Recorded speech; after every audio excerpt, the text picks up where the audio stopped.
ओम शांति। आज है 10 जुलाई 2023। आज बाप दादा के मधुर महावाक्य सुनते हैं।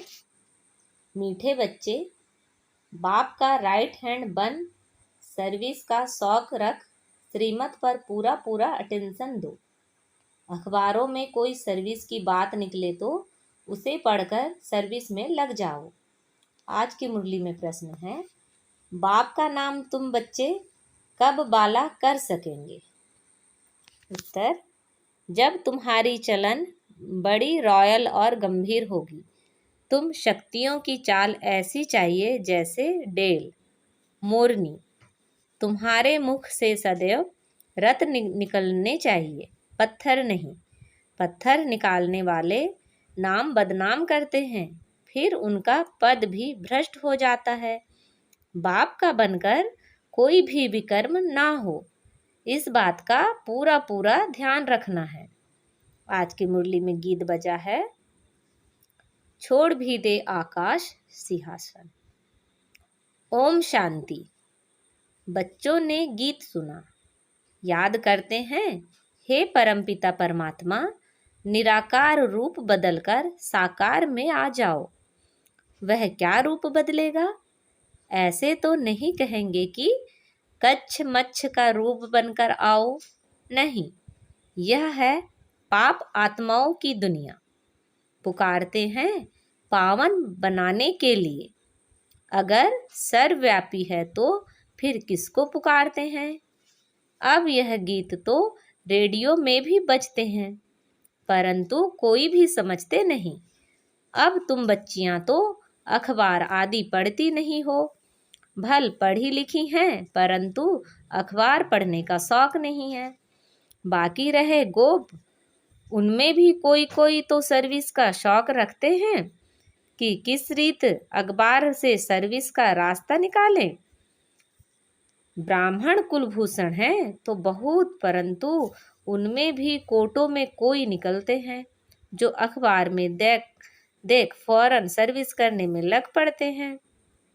बाबा ने राइट हैंड बनाया है माताओं को। गोप मुश्किल खड़े होते हैं, कोई बिरला यथार्थ रीति से श्रीमत पर अटेंशन देते हैं। यह एक पॉइंट है भ्रष्टाचार और शिष्टाचार की। भ्रष्टाचारी बुलाते हैं कि हे भगवान आओ, आकर शिष्टाचारी बनाओ। सभी भ्रष्टाचारी जरूर हैं। कहा जाता है यथा राजा रानी तथा प्रजा।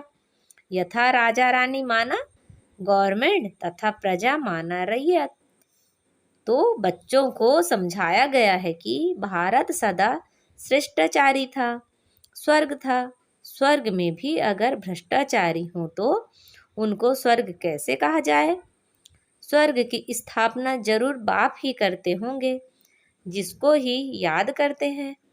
भ्रष्टाचारी ही बुलाते हैं, शिष्टाचारी कब बुलाते नहीं। भारत बड़ा शिष्टाचारी था, स्वर्ग था। अब तो नर्क है, तो नर्क में जरूर भ्रष्टाचारी होंगे। शिष्टाचारी का सबूत दिखाओ। तुम चित्र दिखा सकते हो। बरोबर सतयुग में यथा राजा रानी तथा प्रजा, यह लक्ष्मी नारायण देखो शिष्टाचारी थे ना, नाम ही है स्वर्ग। द्वापर में ऐसे शिष्टाचारी राजा रानियों के मंदिर बनाकर पूजा करते हैं, तो जरूर खुद भ्रष्टाचारी हैं। अपने को कहते भी हैं कि हम भ्रष्टाचारी हैं, कामी क्रोधी पापी हैं। आप सर्वगुण संपन्न हैं। भारत में भ्रष्टाचारी शिष्टाचारी की महिमा करते हैं। भ्रष्टाचारी राजाओं के पास शिष्टाचारी देवताओं के मंदिर हैं, महिमा गाते रहते हैं, नमन वंदन पूजन करते रहते हैं। बाबा ने समझाया है धर्म स्थापन करने अर्थात ऊपर से जो आत्माएं आती हैं वह जरूर सतो प्रधान शिष्टाचारी होंगी। भल माया का राज्य है पहले, परंतु आने वाले जरूर सतो प्रधान होंगे, तब तो उनकी महिमा होती है। फिर सतो रजो तमो में आते हैं।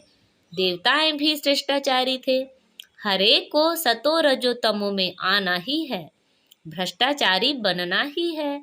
अखबारों में पढ़ता है कई संस्थाएं हैं जो भ्रष्टाचार को बंद करने का पुरुषार्थ करती हैं। अब शिष्टाचारी देवताओं के मंदिर बनाए पूजा करते आए हैं।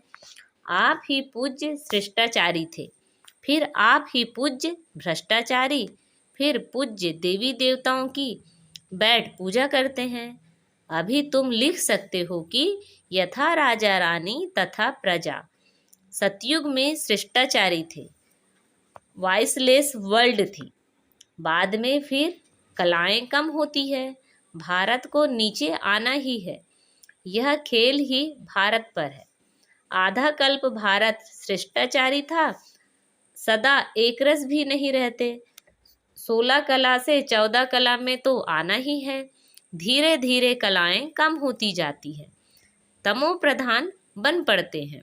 बाप कहते हैं जब जब अति भ्रष्टाचार होता है तब मैं आता हूँ। पतित को भ्रष्टाचारी, पावन को शिष्टाचारी कहेंगे। यह तो बिल्कुल समझ की बात है। श्रीमद् भगवत कहा जाता है। श्रीमद् क्या करती है? वह तो श्रेष्ठ राजाओं का राजा बनाती है। कहते हैं इन माया पर जीत पहनो तो तुम प्रिंस प्रिंसेस बनेंगे। भेंट करनी है। क्राइस्ट से 3000 वर्ष पहले भारत 16 कला संपूर्ण शिष्टाचारी था। भारत सोने की चिड़िया था। यथा राजा रानी तथा प्रजा स्वर्ग में सदा सुखी थे। फिर जब से रावण राज्य शुरू होता है तो भ्रष्टाचारी बनने लगते हैं। खुद ही कहते हैं हमारे ऑफिसर्स भी भ्रष्टाचार हैं। राजा रानी तो हैं नहीं जो कहें प्रजा में भ्रष्टाचार है। यहाँ तो है ही प्रजा का प्रजा पर राज्य। सब भ्रष्टाचारी हैं। पहले तो गवर्नमेंट शिष्टाचारी बननी चाहिए, उनको कौन बनावे? अब तुम गरीब बच्चियां ही नंबर 1 शिष्टाचारी बन रही हो। बाप कहते हैं कि मैं आकर सबको शिष्टाचारी बनाता हूँ। ड्रामा अनुसार यह सारा खेल बना हुआ है। फिर भी वही गीता चित्र आदि निकलेंगे। अब बंगाल में काली का मंदिर है। काली माँ कह प्राण देते हैं। अब ऐसी काली माँ व चंडिका देवी आई कहाँ से? नाम तो देखो कैसा है। जो भागंती होते हैं वे तो प्रजा में चंडाल बनते हैं, परंतु जो यहाँ रहकर विकर्म आदि करते हैं वे रॉयल घराने के चंडाल बनते हैं।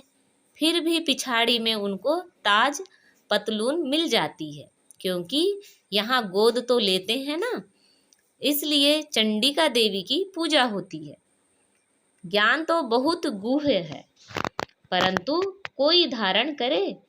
जैसे बैरिस्टर कोई तो लाख कमाते हैं, कोई का कोट भी फटा रहता है। यह तो पढ़ाई है बेहद की। बाप ने जो विस्तार समझाया है उसको सार में लाकर 5 मिनट का भाषण बनाए, अखबार में डालना चाहिए।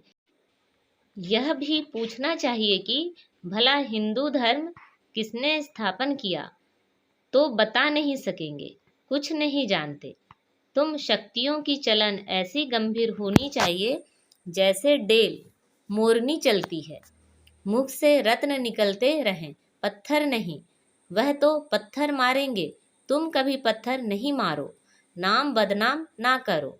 अच्छा, मीठे मीठे शिखी लदे बच्चों प्रति माता पिता बाप दादा का याद प्यार और गुड मॉर्निंग। रूहानी बाप की रूहानी बच्चों को नमस्ते। हम सब रूहानी बच्चों की रूहानी माता पिता बाप दादा को याद प्यार, गुड मॉर्निंग और नमस्ते। आज बाबा ने रात्रि क्लास में कहे, यहाँ अच्छे बुरे मनुष्य हैं। सतयुग में ऐसे अक्षर नहीं निकलेंगे। बुरा व पाप आत्मा अक्षर नहीं निकलेगा। वहाँ है वॉइसलेस वर्ल्ड। बच्चे जानते हैं हम विश्व के मालिक थे। यह भारत जो देवी देवताओं का राजस्थान है वह पुराना है, मनुष्य नहीं जानते हैं। यह है संगम युग। अब यहाँ से लंगर उठाया हुआ है। हम इस दुनिया से पार जाते हैं।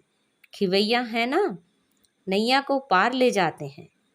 बच्चों की बुद्धि में है, बहुत धक्के खाए हैं। भक्त नहीं जानते हैं, हम धक्का खाते हैं, वह तो दूर दूर जाते हैं। तुम बच्चों को सिर्फ याद करना है, ऐसे नहीं कि हम याद करते थक जाते हैं, परंतु माया विघ्न डालती है। आत्मा ही परमात्मा की आशिक होती है, यह कोई नहीं जानते। परमात्मा माशूक है, तो बच्चों में भी कोई बहुत आशिक है, माशूक को याद करते हैं। पुरुषार्थ करना है, हम निरंतर याद करते रहें। सिमरण अक्षर भी भक्ति मार्ग का है, हम बाबा को याद करते हैं। प्रवृत्ति मार्ग का अक्षर है याद, बहुत मीठा भी है। कहते हैं हम भूल जाते हैं। अरे बच्चा कह थोड़े ही सकता है कि हम बाप को भूल जाते हैं। याद तो बहुत अच्छी है, अपने से बातें करनी चाहिए। तुम माता पिता के सम्मुख बैठे हो, खुशी भी होनी चाहिए, जिसके लिए कहते हैं तुम माता पिता हम बालक तेरे।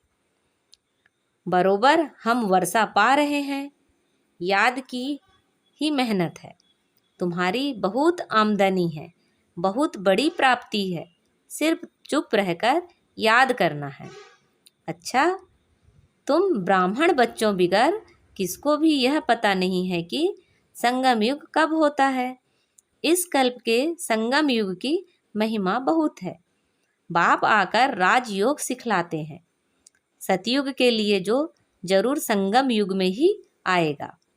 है भी मनुष्य, उनमें कोई कनिष्ठ कोई उत्तम है। उनके आगे महिमा गाते हैं, आप पुरुषोत्तम हो, हम कनिष्ठ हैं। आप ही बताते हैं कि मैं ऐसे हूँ ऐसे हूँ। अभी इस पुरुषोत्तम संगम युग को तुम ब्राह्मणों बिगर कोई भी नहीं जानते। इनकी एडवर्टाइजमेंट कैसे करें जो मनुष्यों को पता पड़े। संगम युग पर भगवान ही आकर राजयोग सिखलाते हैं। तुम जानते हो हम राजयोग सीख रहे हैं। अभी ऐसी क्या युक्ति रचें जो मनुष्यों को मालूम पड़े, परंतु होगा धीरे। अभी समय पड़ा है, बहुत गई थोड़ी रही। हम कहते हैं तो मनुष्य जल्दी पुरुषार्थ करें, नहीं तो ज्ञान सेकंड में मिलता है, जिससे तुम उसी समय सेकंड में जीवन मुक्ति पा लेंगे। परंतु तुम्हारे सिर पर आधा कल्प के पाप हैं, वह थोड़े ही सेकंड में कटेंगे, इसमें तो टाइम लगता है। मनुष्य समझते हैं अभी तो समय पड़ा है, अभी हम ब्रह्मा कुमारियों पास क्यों जाएं, तकदीर में है नहीं, तो लिटरेचर में भी उल्टा उठा लेते हैं। तुम समझते हो यह तो पुरुषोत्तम बनने का गुण है, हीरे जैसा गायन है ना, फिर कम हो जाता है। गोल्डन एज, सिल्वर एज, यह संगम युग है डायमंड एज। सतयुग है गोल्डन एज, यह तुम जानते हो। स्वर्ग से भी यह संगम अच्छा है, हीरे जैसा जन्म है, अमर लोक का गायन है ना, फिर कम होता जाता है। तो यह भी लिख सकते हो पुरुषोत्तम संगम युग है, डायमंड सतयुग है गोल्डन, त्रेता है सिल्वर। अब भी तुम समझा सकते हो, संगम पर ही हम मनुष्यों से देवता बनते हैं। 8 रत्नों की अंगूठी बनाते हैं तो डायमंड को बीच में रखा जाता है, संगम का शो होता है। संगम युग है हीरे जैसा, हीरे का मान संगम युग पर है। योग आदि सिखलाते हैं जिसको स्पिरिचुअल योग कहते हैं, परंतु स्पिरिचुअल तो फादर ही है, रूहानी फादर, और रूहानी नॉलेज संगम पर ही मिलती है। मनुष्य जिसमें देह अहंकार है वह इतना जल्दी कैसे मानेंगे। गरीब आदि को समझाया जाता है तो यह भी लिखना है संगम युग इस डायमंड, इनकी आयु इतनी। सतयुग गोल्डन एज तो उनकी भी आयु इतनी। शास्त्रों में भी स्वास्तिक निकालते हैं, तो तुम बच्चों को भी यह याद रहे कि कितनी खुशी रहनी चाहिए। स्टूडेंट को खुशी होती है ना, student life is the best life. यह तो सोर्स ऑफ इनकम है। यह है मनुष्य से देवता बनने की पाठशाला। देवताएं तो विश्व के मालिक थे, यह भी तुमको मालूम है, तो अथाह खुशी होनी चाहिए। इसलिए गायन है अतीन्द्रिय सुख। गोपी वल्लभ के गोप गोपियों से पूछो। टीचर अंत तक पढ़ाते हैं तो उनको अंत तक याद करना चाहिए। भगवान पढ़ाते हैं और फिर भगवान साथ भी ले जाएंगे। पुकारते भी हैं, लिबरेटर गाइड, दुख से छुड़ाओ। सतयुग में दुख होता ही नहीं। कहते हैं विश्व में शांति हो। बोलो आगे कब थी? वह कौन सा युग था? किसको पता नहीं है। राम राज्य सतयुग, रावण राज्य कलयुग, यह तो जानते हो ना। बच्चों को अनुभव सुनाना चाहिए। बस क्या सुनाऊं, दिल की बात। बेहद का बाप बेहद की बादशाही देने वाला मिला, और क्या अनुभव सुनाऊं। और कोई बात ही नहीं, इस जैसी खुशी और कोई होती ही नहीं। कभी भी किसी से रूठकर वास्तव में घर में नहीं बैठना चाहिए। यह जैसे अपनी तकदीर से रूठना है। पढ़ाई से रूठा तो क्या सीखेंगे? बाप को पढ़ाना ही है ब्रह्मा द्वारा, तो एक दो से कभी रूठना नहीं चाहिए। यह है माया। यज्ञ में असुरों के विघ्न तो पड़ते हैं ना। अच्छा, मीठे मीठे रूहानी बच्चों प्रति रूहानी बाप व दादा का याद प्यार और गुड नाइट। रूहानी बच्चों को रूहानी बाप की नमस्ते। आज धारणा के लिए मुख्य सार हैं। श्रीमत पर श्रेष्ठाचारी बनकर श्रेष्ठाचारी बनने की सेवा करनी है। कोई ऐसी चलन नहीं चलनी है जिससे नाम बदनाम हो। मुख से सदा रत्न निकलने हैं, पत्थर नहीं। बेहद की गूढ़ पढ़ाई को विस्तार से सुनते उसे सार में समाकर दूसरों की सेवा करनी है। श्रीमत पर पूरा अटेंशन देना है। आज का वरदान है, अपने कर्म और स्थिति द्वारा ब्रह्मा बाप को स्पष्ट दिखाने वाले मास्टर ब्रह्मा भव। जैसे ब्रह्मा बाप का निजी संस्कार था, पहले आप। कोई भी स्थान में पहले बच्चे, हर बात में बच्चों को अपने से आगे रखा, लेकिन कहने मात्र नहीं, शुभ चिंतक भी की भावना से। उसने किया भी बाप की सेवा में। मैंने किया तो भी बाप की सेवा। मैं आगे बढ़ूं नहीं, दूसरों को आगे बढ़ाकर आगे बढ़ो। जब यह भावना हर एक में आएगी, तब कहेंगे मास्टर ब्रह्मा। फिर ऐसा कोई नहीं कहेगा कि हमने ब्रह्मा बाप को नहीं देखा। आपके कर्म, आपकी स्थिति ब्रह्मा बाप को स्पष्ट दिखाएं। आज का स्लोगन है, एकाग्रता के दृढ़ संकल्प से सागर के तले में चले जाओ तो अनुभव के हीरे मोती प्राप्त होंगे। अच्छा, ओम शांति।